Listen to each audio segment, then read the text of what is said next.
Hello, folks. Donald Brooks again. Hope everybody's doing okay.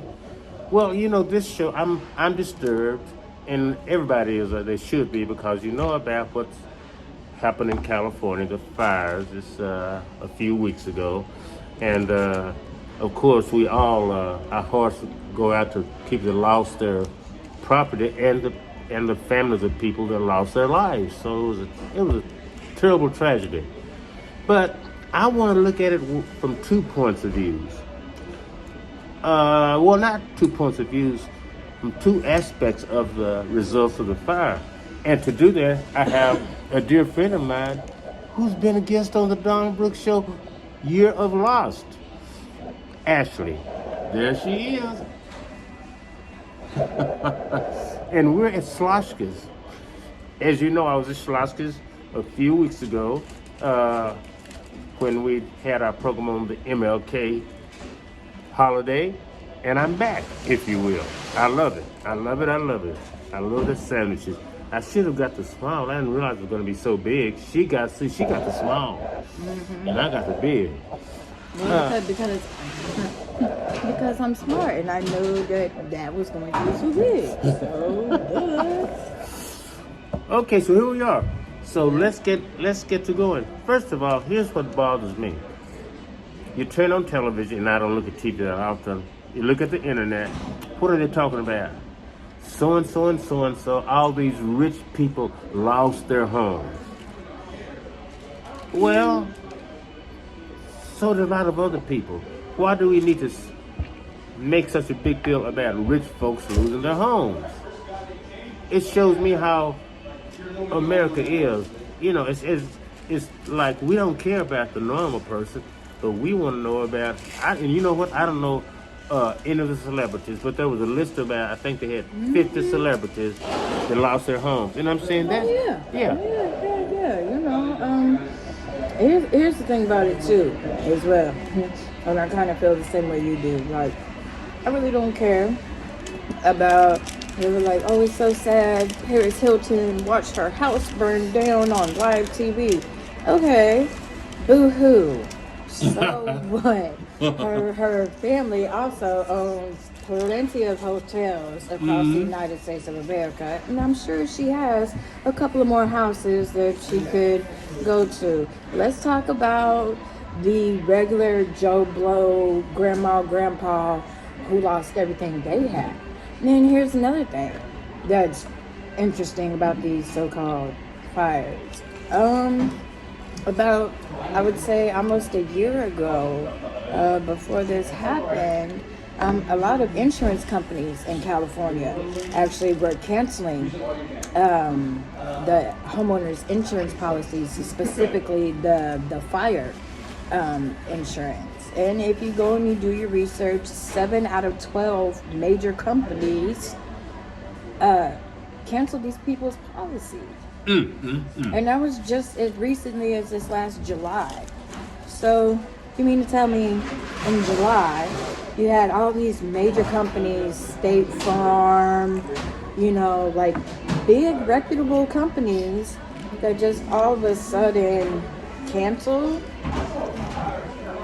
They just cancel, and then here we are 6 months later, and magically, almost half the state is on fire. It's not really too much of a coincidence, it looks rather suspect, and the fact that even though these fires are still, they're not contained.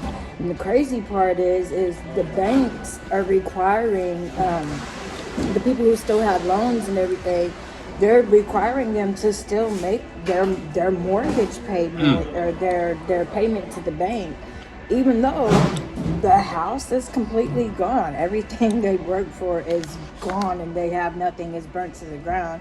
Their justification of it is you're paying on the loan. You're not actually paying on the house. What you're paying off is the loan that you took with the bank. It's money out of their pocket. Yeah. But another thing, I am not a conspiracy theorist.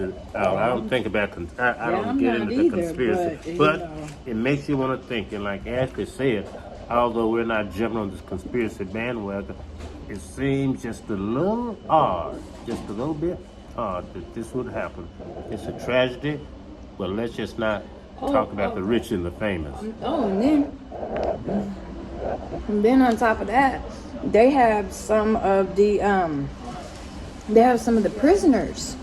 You just pick Oh no, I'm fine. They have some of the prisoners that they're actually letting out of the prison, and they're actually basically slave labor at its finest, if you will. They are, yes, they are allowing them out of the prison, but they're making them put out the fire. And there's been reports, and some of them have come back and said, hey, it we've been working 24 hours straight. They're not feeding us regularly. I haven't had a shower in 5 days. Well, you know what, Ashley? So These people, if they're in prison, I- they're not trained to do that anyway. they're not, true, correct. They're not trying to do that. And I understand it, if you're in prison, you did right, okay? But a human being is a human being. Right. Not making anybody, Amen.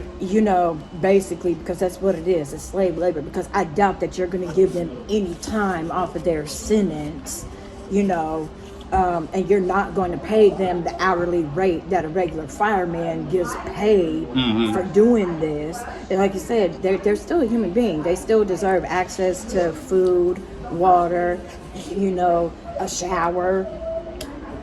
That's a little crazy. They wouldn't expect, I don't know.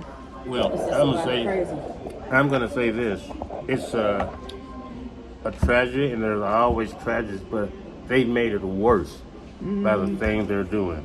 And I'm gonna let Ashley have the last word. But before she has the last word,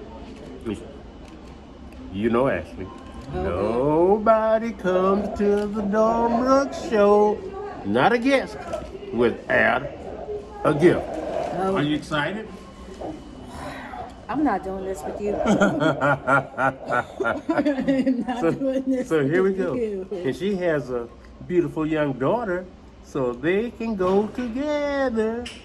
There you go. Oh, Jesus. Look at her. All right, folks. We'll be back next week with another exciting show. Ashley, would you like to say goodbye to the Dawn Brooks audience? Bye, audience. What was I supposed to say? Later.